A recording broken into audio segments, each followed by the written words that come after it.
Okay, how's everybody? Everybody have a good 3-day weekend? Yeah. Okay, good. Ready for a short week? Here's the plan for this week. We're going to continue working with our current lesson on the verifying the trig equations. So we're still working with the identities. I think this section hopefully is a little easier because you know where you should stop. The big item this week is on Thursday when we have our what? Okay, we have our exam, okay? And the exam is going to be nothing but those expressions. Now, I didn't give you any equations. They're just like these, where you just have to simplify, typically down to a single trig function. But it is multiple choice. I'm going to let you use your notes, just like we always do. And then, more than likely, on Friday, pass those back, talk about any questions you might have, and then we'll probably go ahead and wrap up the current lesson. Okay, we do have another focus activity. This is number 5. You already have number 4. I don't know if it's going to be later this week or early next week that you'll get number 6, but there is a 6th one. We'll turn those in. That'll be another grade. So we'll just try to get everything done before the end, because what is next Friday? It is the last day of the 6 weeks. We are already about to start the 5th 6 weeks. Okay, there is less time left in school than we started, so that's a good idea. All right, well, let's see what we got here. Number 1, it says simplify the following trig expressions completely. Okay, so sine of x, tangent of x, minus cosecant of x, tangent of x. So the thing about these problems is there always more than one way to simplify them? Yes, there's always more than one way. So just by looking at this expression, the first thing I notice, each term has a tangent, so I could do what? What's one of the strategies we had? Started with an F. We could factor a tangent out and then go from there, or we could just change everything in terms of sine and cosine and go from there. What do you guys think? Sine and cosine? Okay. So sine of x I'm going to leave as is, times, what's tangent of x? Okay, so tangent is sine over cosine, minus, what's cosecant?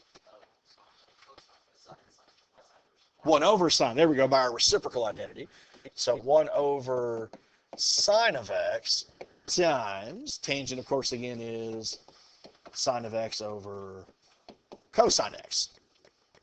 Okay, so did that really do anything to help me? It did. What? We can cross out the signs. Okay, so those are going to cancel. Now let's pretend this sine is over 1. Let's multiply those fractions together. So that would give me sine squared of x over cosine x minus 1 over cosine x. Okay. So you see we ended up with 2 fractions, but nicely what happened? We already have a common denominator. So I'm going to keep that denominator, and I'm just going to subtract the numerator. So that would be sine squared of x minus 1.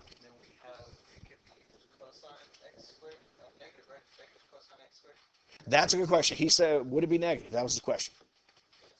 Okay. So let's see. If I were to say sine squared of x plus cosine squared of x, and what does that equal? 1.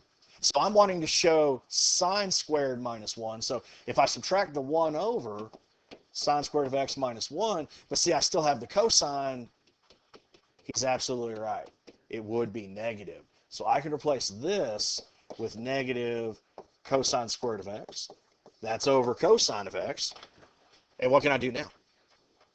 I can cancel one of your cosines. So my final answer should just be negative cosine. Very good.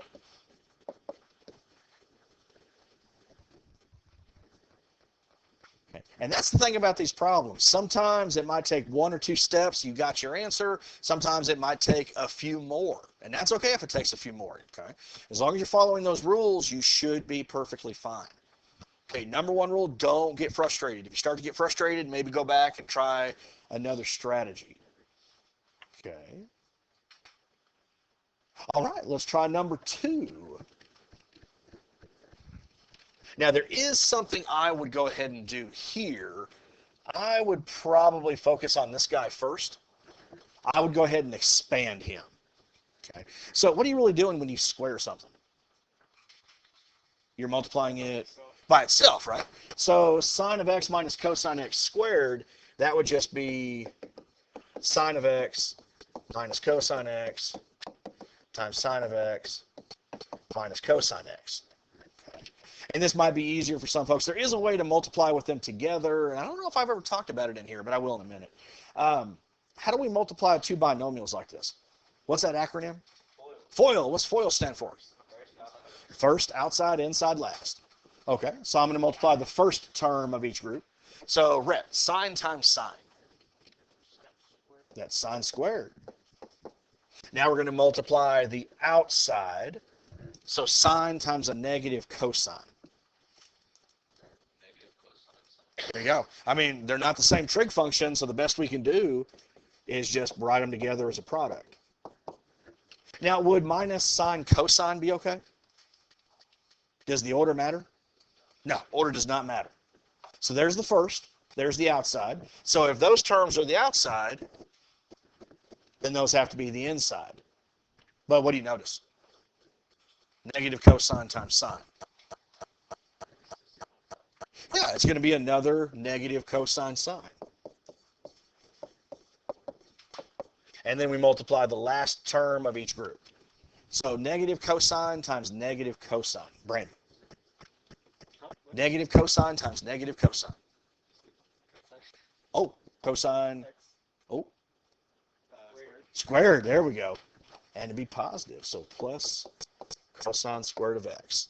Now, when you multiply by FOIL, a lot of the time, these two middle terms are going to be like terms. You see how they're both cosine sine? So what's a negative cosine sine minus cosine sine? Oh, now we're not multiplying them. Negative 2. There we go. We're just combining them. So this is sine squared minus 2 cosine sine, and then plus cosine squared. Okay. So all I've done so far is take this binomial and I expanded it. Is everybody okay? All right, so now I'm going to place that in our function here. So the first part, we have 2 sine of x cosine x. So instead of plus this squared group, I'm going to say plus, and I'm going to put in this expansion. Sine squared of x minus 2 cosine x sine x plus cosine squared of x. And this is all over secant of x. So is everybody okay with what I did? Okay. In fact, does anybody notice what happens? Yeah. Now, wait a minute. This one says sine cosine, and that says cosine sine. That does not matter. There we go. So that's gone. That's gone. So what I have left here is sine squared plus cosine squared all over secant. That is a Pythagorean, and it's almost a direct Pythagorean. Sine squared plus cosine squared equals 1, so I'm going to replace this with just 1 over secant of x, and by the reciprocal property, that is cosine. There you go. How we doing? Daniel, what do you think? It's about right? Okay. Get your head up, please. All right. Questions? Okay. Put that someplace safe. You've got 4. You've got 5 now. And if it's not Friday, it'll be Monday that we get number 6. Okay. But remember, your test on Thursday is going to be just like this. And I only think maybe 1 or 2 of them is even remotely somewhat of a larger problem. If you're familiar with the identities, you should be just fine. Okay. Okay, let's see here. So that was the focus activity. And we started going through last week. We're still working with all these identities right here. Which identities are we probably not going to see a whole lot? The even odd and the cofunction. So the even odd and the cofunction, they definitely have their place, but they're probably not as prevalent as the other 3, the reciprocal, the ratio quotient, and then the Pythagorean. Okay, if you know those right there, you could probably easily simplify 95% of the expressions or equations that we come across. Alrighty. So let's see here. I think we got through example 3. Looks like we did. Let's see here. I think we were on this one, right? Where we were trying to decide which one was correct, if it was A or B. I think that's when the system crashed and we decided, okay, it's a Friday, we're going to go ahead and stop for today. All right. So this one, let me go ahead and do another one. Go to the very next one. Go to 5. Because I just want to go ahead and kind of show you the idea. And I really want to emphasize the idea that not all of these are going to be really huge and monsters. Some of them are going to be, really quick. Like, for example, take this one. Sine squared times cosine times secant equals 1 minus cosine squared. Now, you can choose to start with whatever side you want. Let's say we start with the left. Okay? This is what I have. So I want to show, using those identities, that this will end up giving me 1 minus cosine squared. So let's see. Sine squared of theta, cosine of theta, times secant of theta. Okay. Well, does anybody notice anything just right off? Yeah. Cosine times secant, those are reciprocal, so the product should always be 1. But if you want to go ahead and apply the identity, we got sine squared of theta times cosine of theta. Using the reciprocal, that's 1 over cosine theta, right? Just like Brandon said, those can cancel. Basically, it's 1 times sine squared, and there you go. But now that we see a squared, I'm probably thinking what kind of identity? Yeah, Pythagorean identity. And because it's sine squared, probably thinking this one right here. Sine squared of theta plus cosine squared of theta. What's that equal again? 1. So I just want this to be sine squared equals. So how would I rewrite that? There you go. So minus cosine squared minus cosine squared. So see, those cancel. There's my sine squared, and it does equal what? 1 minus cosine squared. So sine squared does equal this. But remember, what were we wanting to show? That's exactly what we wanted. Okay. There we go. So see, that one only took a couple of steps. Okay. In fact, what do we put at the end of these if it's an equation? Quite enough done. Q-E-D. There we go. All right, good. Questions? Okay. Now let's go back to this one, this number 4. So this one won't be as quick. I would say there's probably in the neighborhood maybe 5 steps or so, depending on what you're going to show. If you want to show every step, there will definitely be more. But I'm wanting to take 1 over secant of x minus 1 plus 1 over secant of x plus 1, and I should be ending up with one of these two. Okay. I think we were right about to take a poll on this when everything went ahead and collapsed, crashed. So how many people are thinking this will simplify to A? Anybody thinking it'll simplify to B? Okay. You'll go with A? Okay. Anybody thinking C? There is no C. There you go. Yeah, I caught you. All right. So here's the thing. If you've got 2 fractions and you're going to add or subtract them, I always think a really good idea is to use a common denominator. Okay. Now, the fastest way to get a denominator with these is just to take the denominators that you have and do what? Yeah, just multiply them together. So my common denominator is just going to be secant of x minus 1 times secant of x plus 1, right? Okay. Do you want to go ahead and multiply them now, or you want to wait a second? Wait a second? Okay. All right. So I'm going to say 1 over. I'm going to take the original problem. Secant of x minus 1 plus 1 over secant of x plus 1. Okay. And now, just like if you were dealing with numerical values, this denominator has the minus 1, but we're missing the plus 1. So I'm going to multiply by secant of x plus 1. But also, what do I have to do? Yeah, I've got to multiply the top as well. So secant of x plus 1. Okay. Because when you think about it, what is anything divided by itself? 1. And when you multiply anything by 1, it doesn't change the value, right? So all I'm wanting to do is change the way he looks, but I don't want to change the value. Okay. I'm going to do the same thing over here, but I'm going to multiply by what? There we go. So this would be secant of x minus 1. Secant of x minus 1. Okay. Now for this first one here, I'll go ahead and keep them separate. We'll make sure we have the same denominator before we go ahead and pull those together. Well, this one's actually pretty nice. What's secant of x plus 1 times 1? Whoop. There you go. So secant of x plus 1, because we'd want to distribute that 1, right? Over. Now let's go ahead and multiply those together. Does anybody notice what kind of groups those are? They started with a C.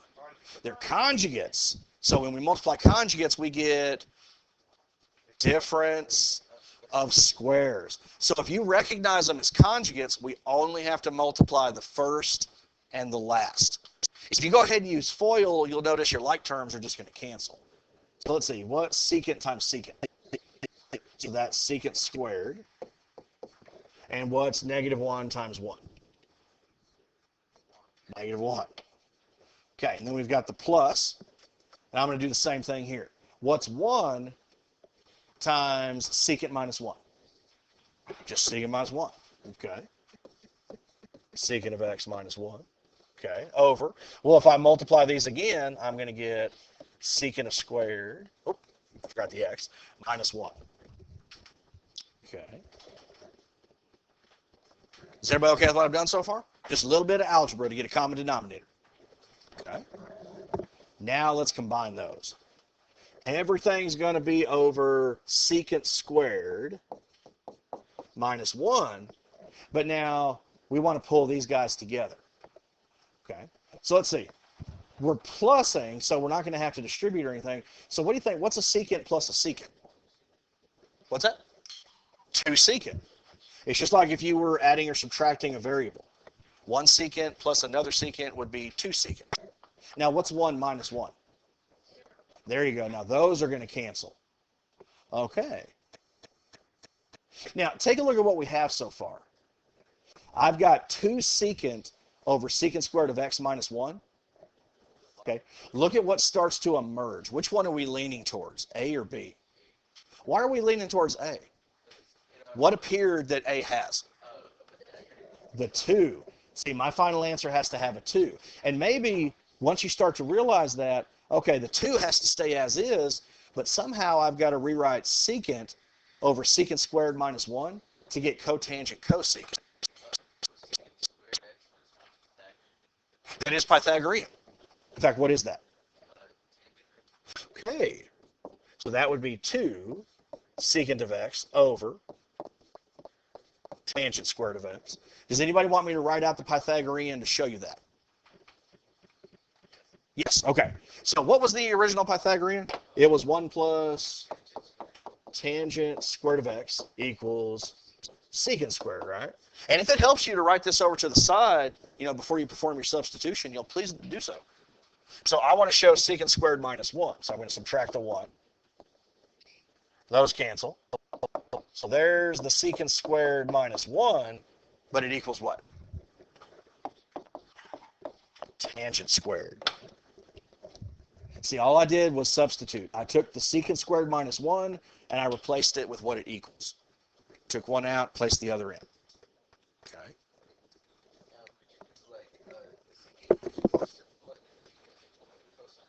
Okay. So you want to change everything to sine and cosine? Okay, let's do that. So he says he wants to change everything now to sine and cosine. So we have 2 secant of x, right?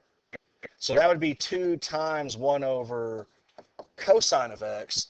So would everybody agree it's the same as 2 over cosine of x? Okay. And then tangent squared was what? Ooh, there we go. Because tangent is sine over cosine, but tangent squared is sine squared over cosine squared. There we go. Okay. So I would go ahead and multiply through by the reciprocal. So I've got the 2 over cosine of x times the reciprocal would be cosine squared over sine squared.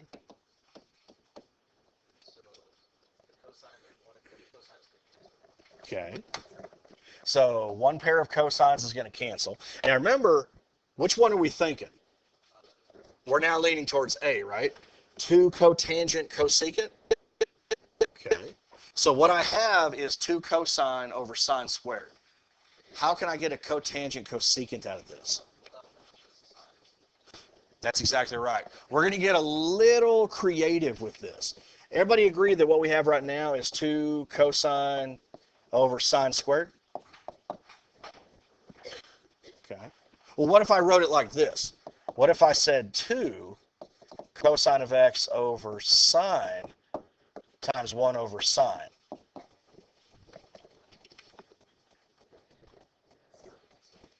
Yeah, what is cosine over sine? That's cotangent. What's 1 over sine? There's your cosecant. So 2 cotangent of x cosecant of x.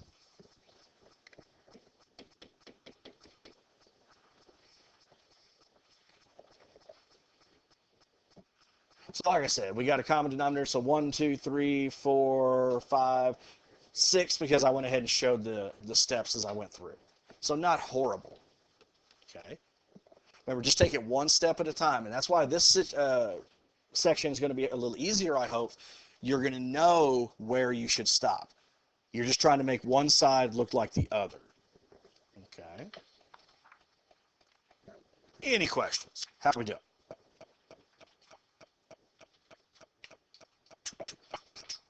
Okay. So let's see, we did this one right here. Okay. So prove the identity. It says, no, the extra terms in the denominator of the next expression make it more complicated. Okay. So that's it. What it's trying to do is give you a hint. If you ever see a fraction like this, but your denominator is a binomial. Okay. We want to use that side, but you want to multiply by the conjugate. What am I talking about when I say conjugate? It's groups that what? Yeah, when you multiply them, you get difference of squares. So they look the same, but one's plus, one's minus. So I'm going to start with this left side. Cosine of t over 1 minus sine of t. Okay. Well, if you ever have just a single fraction like this case here, and your denominator is a binomial, use its conjugate. So what's the conjugate of 1 minus sine? 1 plus sine. So 1 plus sine of t. But then I also got to do what? I got to multiply the top by the same thing. Because remember, I don't want to change his value. I just want to change the way he looks. So we're starting with the left side. By the time I finish, we should end up with 1 plus sine t over cosine of t, right? Okay. Now, here's the thing. I would always encourage you to multiply the denominators together. But the more of these you do, you're actually going to go ahead and decide, is it more beneficial to not multiply or to multiply? Okay.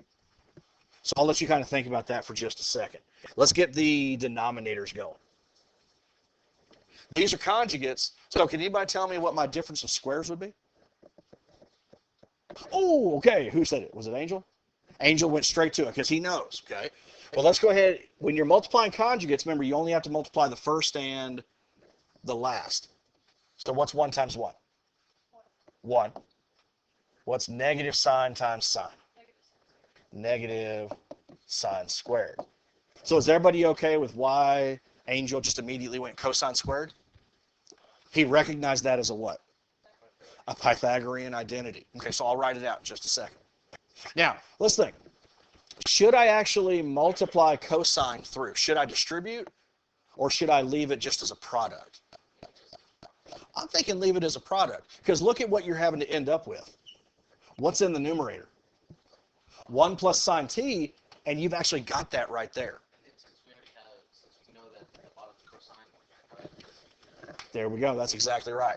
So I'm going to choose not to multiply them, not distribute. So I'm just going to go ahead and say cosine of t times 1 plus sine of t. And again, like I said, the more of these you do, you'll decide, is it better to multiply or not? In this case, it was not. Okay.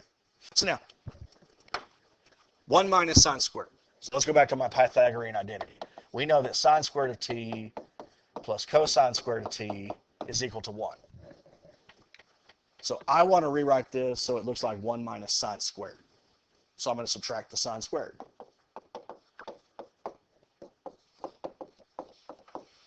Okay.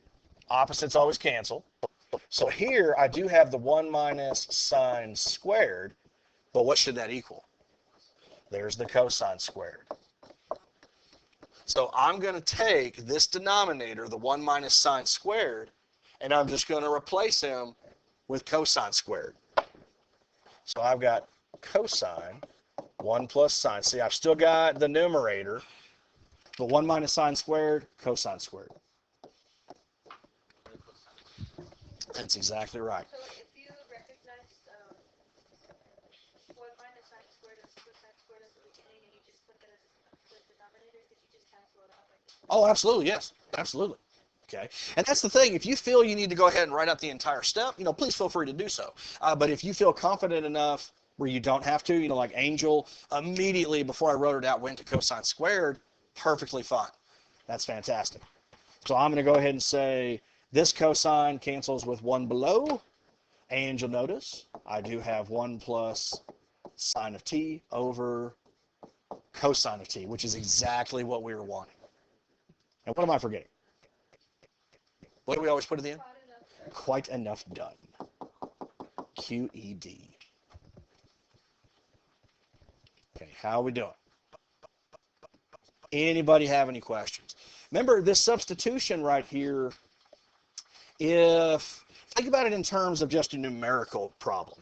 If I were to have, 12 is equal to, I'm just going to make this up, 5 plus 7. Okay. But I also know that 12 equals 3 times 4, right? Well, couldn't I just substitute and say 3 times 4 equals 5 plus 7? That's still a true statement, right? Yeah, that's all I'm doing with these identities. Once I realize 1 minus sine squared equals that, well, I'm just going to replace it with what it's equal to. Okay. Anybody having trouble?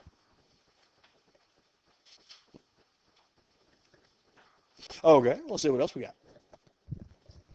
Prove the identity. 1 minus sine squared over 1 plus cosine equals cosine of x. Now, what side would you probably start with? I would probably start with the left side. It definitely is a lot bigger. It's got a lot more going on. And it's going to be way easier to simplify to a cosine than it is to get cosine to be that big expression. So couldn't we kind of put it together? It's like 1 minus sine squared x, and that would give us a Pythagorean. Can we do that? Yes, you're absolutely right. Okay. It took me a second to see what you were saying. Now, here's the thing. We've got 1, and then we have another fraction, right? Okay. So we're going to start with this guy. 1 minus sine squared of x over 1 plus cosine of x. Now, see, I'm not writing out the entire equation. We're choosing a side, and I want to show that this is equal to cosine. Okay. All right, so what Brandon is talking about, we need a common denominator, right? Well, I know that the denominator has to be what? It's got to be 1 plus cosine of x. It's the only denominator that I have. Well, what can I put above so the value is still 1? What would that numerator have to be? Still got to be 1 plus cosine x. Okay. Because this value is 1, right? So it's still saying the same thing, but now I can do what? I can actually go ahead and combine them. Everybody okay with that? Anybody not sure? Okay. Rhett, you doing okay? Okay. So I'm going to put everything over the denominator. 1 plus cosine of x.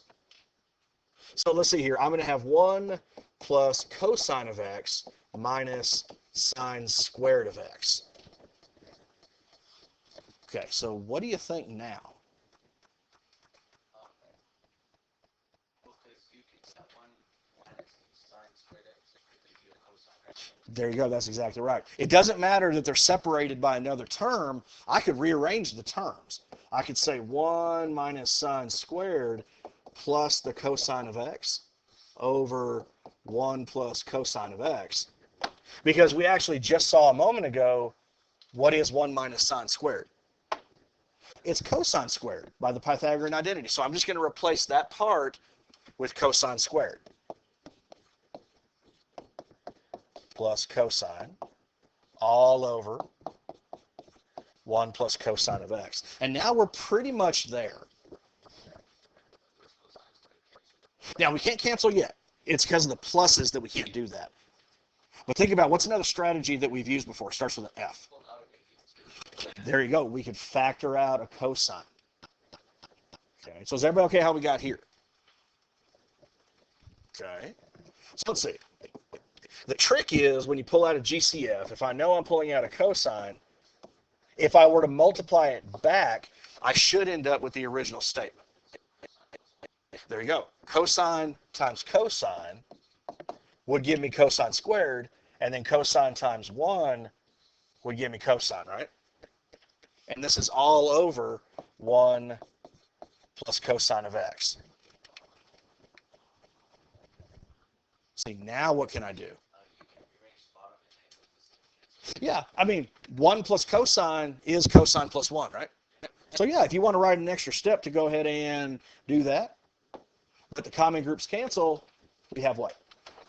Cosine, which is exactly what we wanted to show. So see, that one, I would say maybe that one's about a medium size. We weren't able to do it, really in one step, but it wasn't too big. Yes? Oh, I know, got to put QED. You're absolutely right. There you go. Got to put QED. Now we're done. Okay, is there anybody having trouble with these? Now remember, your test won't have the equations. It's just going to have the expressions, but it will be multiple choice. So one of the 4 answers, is going to be your final step. Okay. All right. How about this one? Cosecant of theta minus sine of theta equals cotangent theta cosine theta. Okay. All right, now I will let you guys decide. You're going to be in charge of this one. Should we start with the left side or should we start with the right side? The left side. So we want to show that this cosecant of theta minus sine of theta is equal to cotangent cosine. For every one of these, I'm going to give you yes. There will not be one that won't equal the other side. Okay. Now, in real life, would you be able to come across those? Yes, but not for our purposes. Every one that I give you, you should be able to find a way. Now, remember, is there always more than one way? Yeah. Just think of it as a path. Okay. Which path are you going to choose? Is there anybody who? And I'm going to let you guys tell me exactly what to do. So I'm going to be quiet. Okay, so Brandon, he says 1 over sine. We're going to use the ratio. And then he said put sine over 1. Why would he do that? What's he thinking? Marcus? Now, can't cancel. If we were multiplying, we could cancel. Cross it, right? It could be sine 1 minus sine squared. It could be cosine squared. Or no, wait, I'm scared now. Okay, no. I see where you're headed. You're absolutely right in your thinking, but how would I get there? We need to make a common. He says common denominator. How would I do that? So I got to multiply sine by sine? So this one right here? Like that? Because that will give me sine squared, and wouldn't that give me sine? Multiply that by 1. Wait. Okay. Yeah, so the left side you need to multiply by 1, the right side by sine. Okay, and that's the thing. Will there sometimes be fractions that already have the denominator you need? So if it has the denominator, yeah, don't worry about it. If it helps you, though, put the 1 in 1. So this one I got to multiply by sine theta. sine theta. Okay, now let's multiply those fractions together. What would the left one be? So 1 over sine of theta minus what? Sine squared over sine of theta. Okay. Okay, now what would you like me to do? Pull them together. So on the top it should be 1 minus sine squared, and then on the bottom just sine. So 1 minus sine squared over the common denominator sine. And then we know the taught to Pythagoras, which is cosine over sine. And we've actually seen that several times today, right? 1 minus sine squared is cosine squared. And then, See, all I did was substitution. I replaced part of the identity with what it equals. and then the top part, separate them. How do you mean separate them? Or like pull out a cosine, or like distribute it, right? Okay. You know? So you're saying we have cosine squared. You want me to break them apart? Like cosine of theta over sine of theta times cosine of theta, let's say over 1. And that's our thing right there. That's cosine. Because what's cosine over sine? Cosine.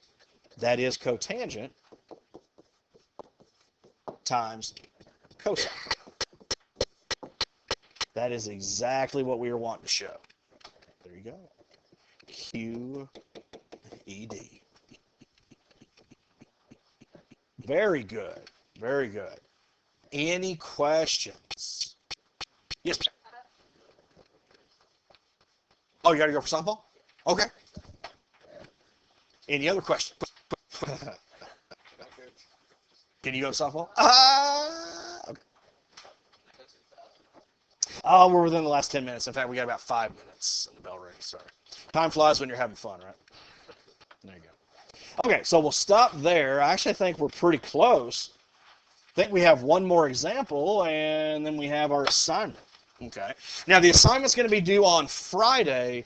Would you like me to go ahead and give it to you now or wait till tomorrow? I'll let you guys decide. How many people want it now? How many people want it tomorrow? There's not a lot of hands going up. But I'll tell you what, if you want it today, go ahead and let me know. I will give it to you. Otherwise, I'll have it sitting out when you come in tomorrow. Okay? Let's do that. All right.